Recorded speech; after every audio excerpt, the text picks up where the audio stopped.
WWE Executive Chairman Vince McMahon was reportedly heavily involved in the final say of creative despite the claims of Triple H prior to undergoing spinal surgery recently. Ronda Rousey has officially left WWE for now and reportedly had creative issues over her match against Shayna Baszler at SummerSlam. Sheamus has called out Roman Reigns for hogging television time when it comes to his creative. Nick Aldis gives an update on the reported WWE interest in signing him.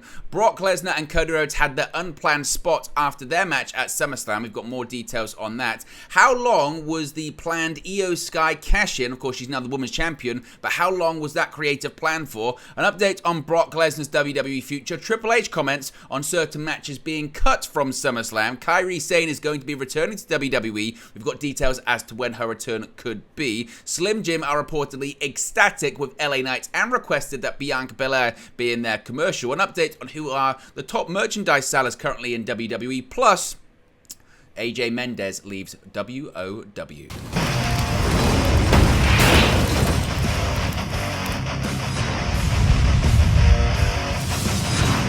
Hey guys, welcome back to Wrestling News 365. Hope everyone is doing very well. As always, there are plenty of news stories to get into in the world of professional wrestling, specifically WWE. Let's start off talking about Vince McMahon. A lot of people talking about the WWE Executive Chairman recently. And during Saturday's press conference after SummerSlam, Paul Triple H Levesque was asked about Vince McMahon and how much he really works backstage with creative.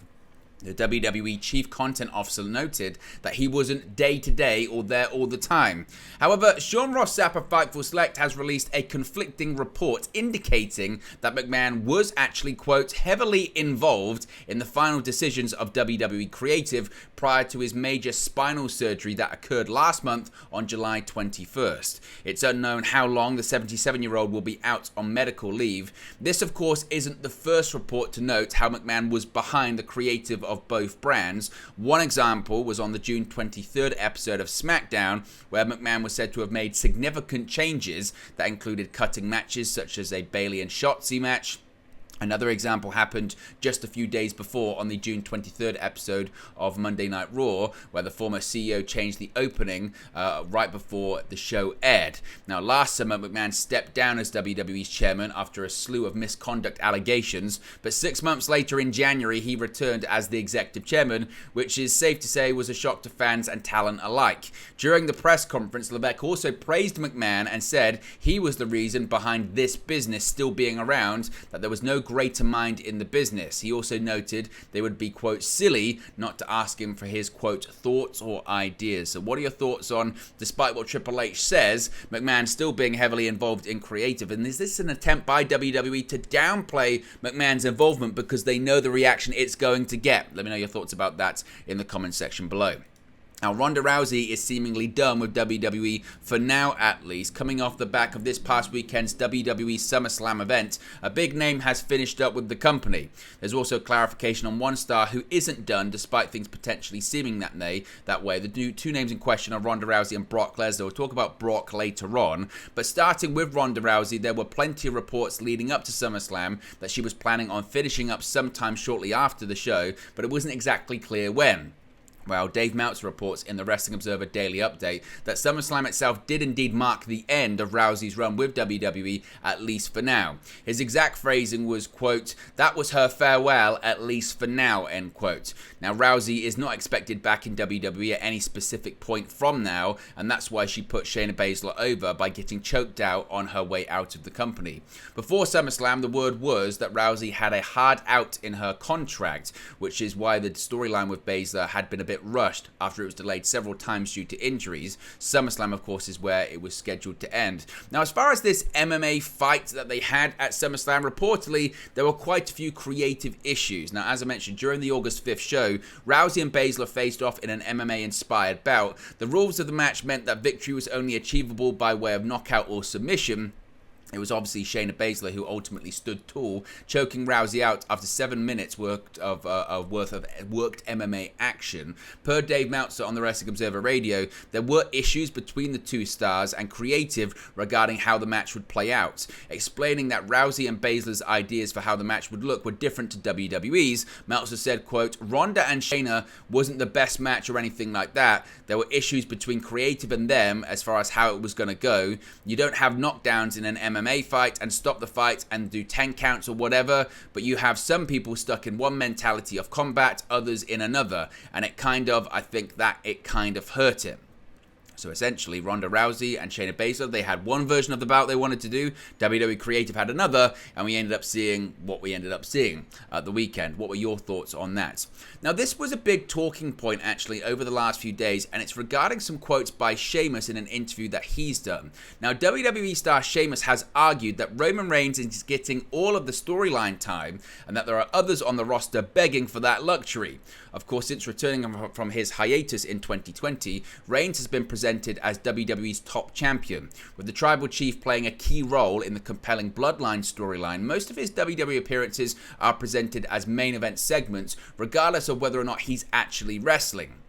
Now, speaking in an interview with Mail Online before SummerSlam, Sheamus shared his honest thoughts on Reigns, agreeing that he has reached superstar status, but he has had the luxury of having a lot of TV time for his storylines. Believing that others deserve some of Reigns' share of TV time, Sheamus had the following to say. Yeah, I mean, he has had the luxury of wrestling 5 times a year, you know what I mean? That makes a big star. Let's be honest, before he went away with COVID, people didn't give a shit about him. He was the big babyface who was wrestling Goldberg, and nobody really cared.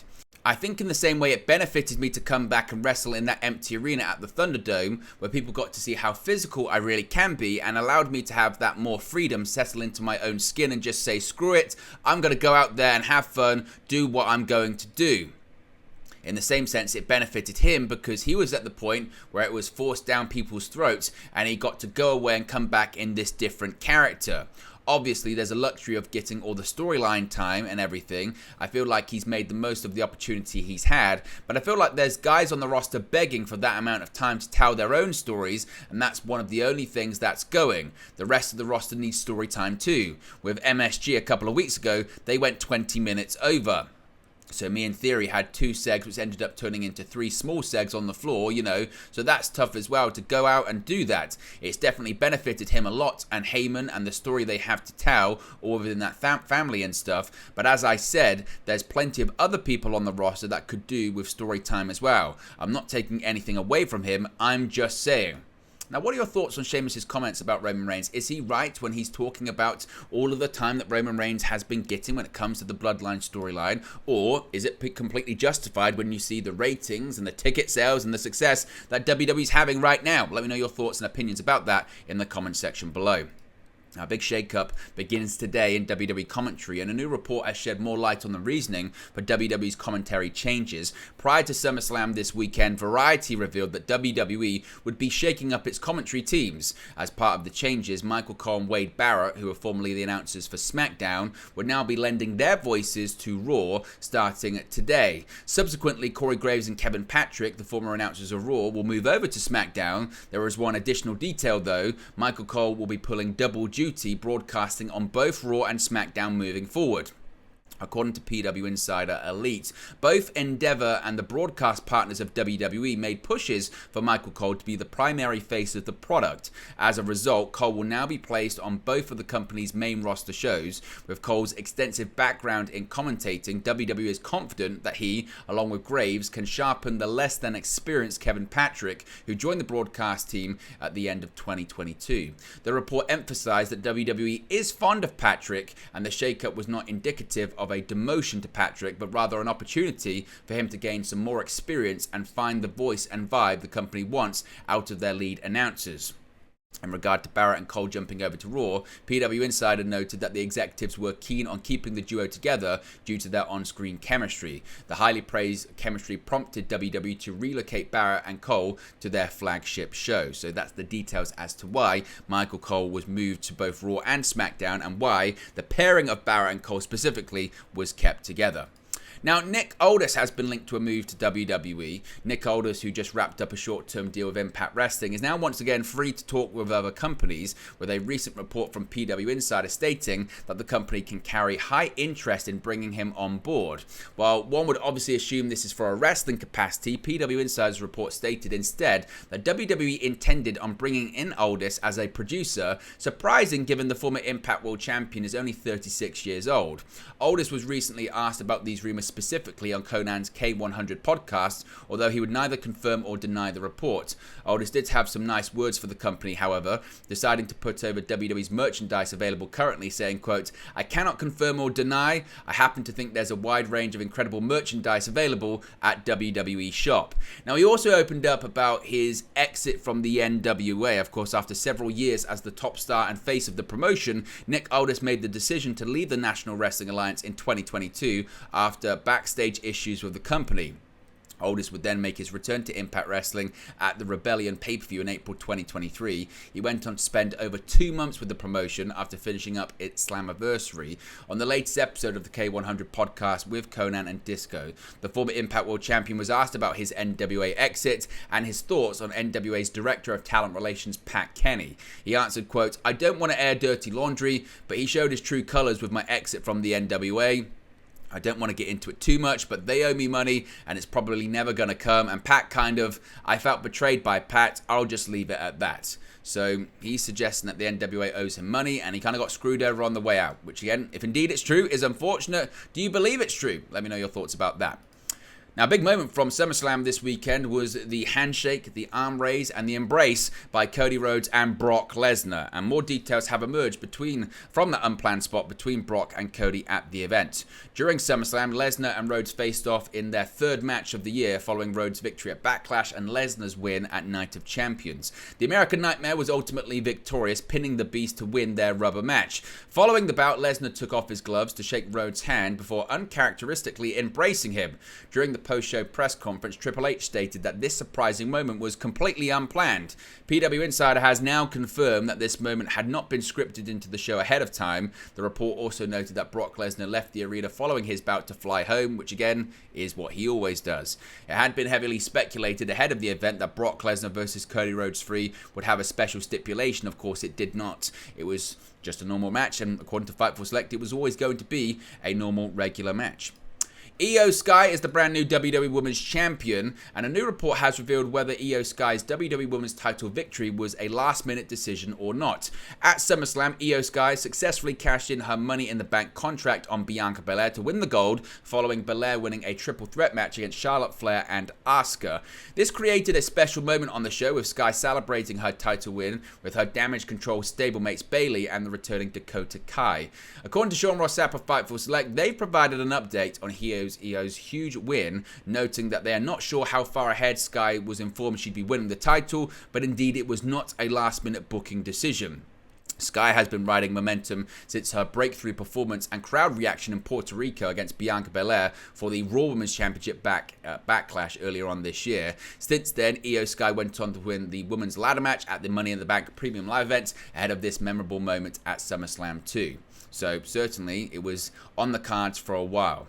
Now, we spoke about Brock Lesnar, a bit of an update on his future. Some were wondering if Brock was done with WWE after SummerSlam, given the way he put over Cody Rhodes on the way out of the company. At the August 5th Premium Live event, Lesnar faced off against Cody Rhodes for the third time this year. As we mentioned previously, Rhodes ultimately got the win, pinning Lesnar after multiple crossroads moves. Following the bout, Lesnar removed his gloves and shook Cody Rhodes' hands before uncharacteristically hugging the American Nightmare.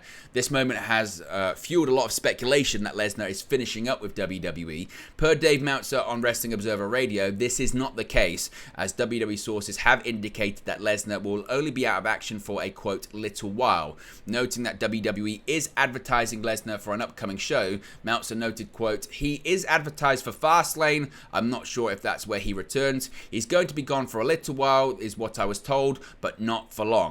Now, Fastlane is set to take place on October 7 at the Gainbridge Fieldhouse in Indianapolis, Indiana. Before then, WWE will host the Payback Premium Live event on September 2nd. So Lesnar is advertised for Fastlane, not Payback. He is going to be gone, but not for too long.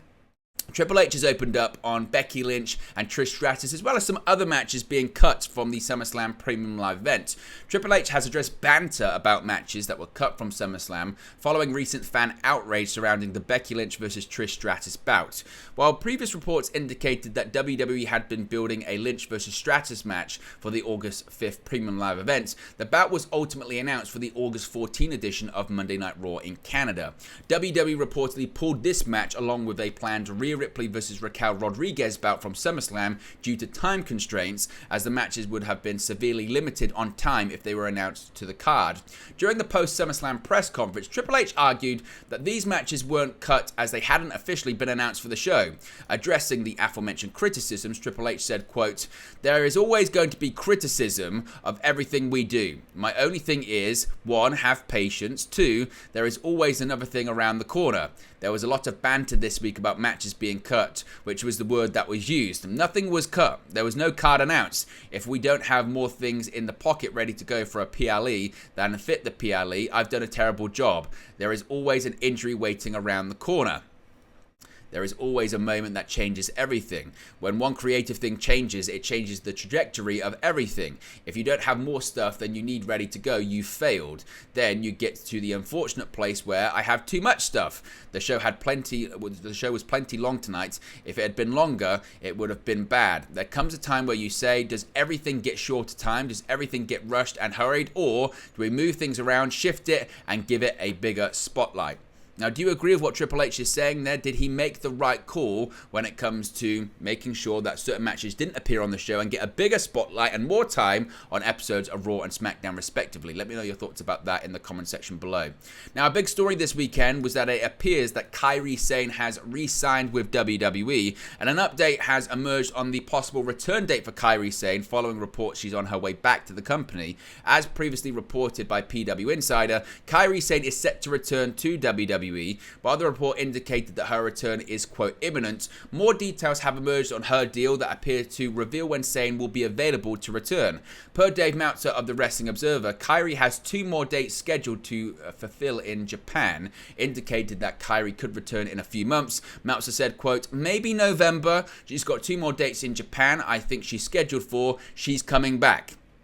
Now, one of Kairi's upcoming dates will see her compete on the September 8 All Japan Pro Wrestling show, where she'll team with Saori Anou to face off against Unagi Sakaya and a partner. Kairi has now taken to social media to say today she'll have an announcement as a press conference before streaming on YouTube right after. Some are assuming she's going to announce her WWE return in that press conference. Of course, if we get any more information, we'll let you know.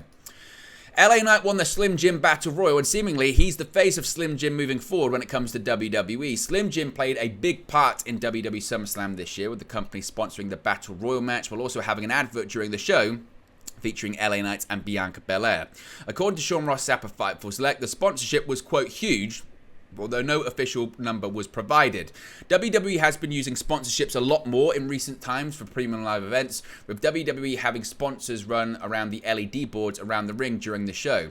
There have also been specific pitches that have been sponsored, such as LA Knight's Pitch Black match against Bray Wyatt at the Royal Rumble, which was sponsored by Mountain Dew. Knight was once again involved in the sponsored match at SummerSlam, where he won the Battle Royal while gaining a huge ovation from WWE's fans in attendance. The match featured some major names from AJ Styles to Sheamus and Karrion Kross and Omos, but it was Knight who outlasted everybody. Slim Jim was reportedly, quote, ecstatic to have Knight involved, which makes sense considering the popularity he has right now. However, Knight was also involved in the major sponsored advert during the show as well, which saw him and Bianca Belair eating the product to help showcase it. While Slim Jim might have been happy to have Knight as part of the proceedings, Belair was someone that the company specifically requested to be involved in the situation. There was also a segment involving Slim Jim during the kickoff show featuring Alpha Academy, with WWE pushing Slim Jim heavily throughout the night. The partnership between Slim Jim and WWE is expected to continue moving forward at Survivor Series, Royal Rumble, and WrestleMania 40 as well. So Slim Jim very happy with LA Knight being in that sponsored role. Bit of an update on who are the top merchandise sellers in WWE now. While it's not the only decider, WWE merch sales are always a strong indicator as to who are the top stars in the company at that point. Now, according to Sean Ross Sapp of Fightful Select, right now it is Cody Rhodes and Seth Rollins that are topping the lists. The American Nightmare has been a popular figure since his return to the company, and he has been at the top of several lists when it comes to merch sales, sometimes having multiple items in the top 5. Rollins has also consistently popped up on the top 5 list, showcasing that the current version of his character is helping move numbers while also being a hit with the WWE Universe in the arena with the reactions he is getting. Of course, the Bloodline are also a very popular act right now, but their recent split has caused a big shift when it comes to merch sales. This is because their merchandise was often bunched together, which would include Roman Reigns, the Usos, Sami Zayn, and collective merch. That is no longer the case, but the Usos merchandise has been doing well and has sold more than every talent bar Rhodes. Rhea Ripley is another star who has appeared in the top 5 lists, while generic items such as title belts and tour shirts have also been very popular. Toy belts are also doing well. Rhodes' weight belt and the Usos' We The One shirt have been big sellers as of late. However, considering what happened at SummerSlam, it's unlikely that shirt will continue to be sold moving forward. And finally, a bit of non-WWE news. AJ Mendes is set to be leaving the World of Wrestling, Women's of Wrestling show moving forward again, which is quite interesting, isn't it? Certainly. She has announced today on Instagram, as part of an Instagram story, that indeed she'll be finishing up with the company. AJ Mendes may have been outside of a wrestling ring for over 8 years, but there remains a genuine buzz about any potential comeback from the former Divas champion. The former AJ Lee left the company in 2015 and has been out of action ever since, turning her attention to other projects including acting and writing. Most recently, the 36-year-old has been working with WOW, Women of Wrestling, in a commentary and backstage role after signing with the brand in 2021. But with her contract expiring at the end of the current season, Mendes announced on her Instagram stories that she would be moving on. Quote, "As my season-long contract with WOW winds down, I want to thank these ladies for welcoming me into their locker room, our hair and makeup talk sessions, and constantly inspiring me with their hard work, talent, and genuine camaraderie," she said. "I'll try and come back and play sometime in the future. I hope all you fans keep watching next season to support these incredible athletes and stars of tomorrow." With her contract with WOW expiring, the potential for Mendes to move to another pro wrestling promotion is certainly on the table, with an obvious connection in AEW given her husband CM Punk's status with the company. Despite the hopes from a large contingent of wrestling fans that Mendes will return, the multi-time Divas champion has continued to reiterate her retirement from in-ring competition. Punk reshared his wife's announcement via his own social media with the caption, "My smart wife." Mendes will also be a part of the cast for the new season of Heels, with her debut on the popular drama show expected in the coming weeks alongside both Punk and Stephen Amell. But there you go, guys. It's the latest pro wrestling news for you. Be sure to smash a like on the like button. Be sure to subscribe bottom right hand corner. As always, let me know your thoughts in the comment section below, and I'll speak to you again very, very soon. Hey guys, thank you for watching, listening, streaming, or however you come across this video today. Be sure to click on the video on the right there to watch our next video, or click the bottom there to subscribe, or the bottom right hand corner. Thank you very much, and I'll speak to you again very soon.